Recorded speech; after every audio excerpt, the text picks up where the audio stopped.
আবারও সেই হিন্ডেনবার্গ গত 18 মাস আগে আদানির বিভিন্ন কোম্পানির বিরুদ্ধে বা বলা যায় আদানির বিরুদ্ধে তার রিপোর্ট পেশ করেছিল। যে রিপোর্টে সে বলেছিল আদানি বিভিন্ন অফশোর কোম্পানির মাধ্যমে, যেগুলো মালদ্বীপ, মরিশাসের মতো দেশে অবস্থিত, সেই সমস্ত কোম্পানির দ্বারা প্রাইসে অর্থাৎ শেয়ারে ইনভেস্ট করে প্রাইস ম্যানিপুলেশন করে, প্রাইসকে হাইক করে এবং তারপরে সে মুনাফা লোটে। এই আদানির ঘোটালা বা এই আদানির প্রাইস হাইকের বিষয়ে সেবির ওপর তদন্তের নির্দেশ দিয়েছিল সুপ্রিম কোর্ট। যে সেবির চিফ তখনও যে ছিল, এখনও সে আছে, সে হলো মাধবী পুরী বুচ।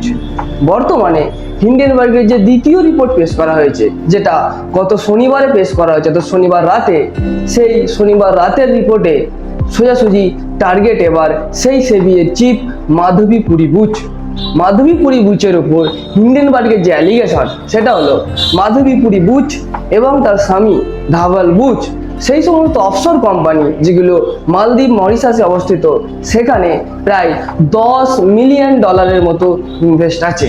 অর্থাৎ যে সেবির চিফ মাধবী পুরী বুচকে আদানির ওপর যে সমস্ত অ্যালিগেশন লেগেছিল, যেগুলো তদন্তের নির্দেশ দিয়েছিল, সেই মাধবী পুরী বুচই নাকি আদানির ওই সমস্ত কোম্পানির সঙ্গে জড়িত। তাহলে এখন এবার প্রশ্ন ওঠে যে আদানির তদন্তের নির্দেশ তো সেবিকে দেওয়া হয়েছিল, তাহলে এবার সেবির চিফ অর্থাৎ মাধবী পুরী বুচের তদন্ত কে করবে? বিভিন্ন অপোজিশন পার্টি এই তদন্ত জেপিসি অর্থাৎ জয়েন্ট পার্লামেন্টারি কমিটির দ্বারা কথা বললেও কিন্তু মাননীয় প্রধানমন্ত্রী তাতে রাজি নন।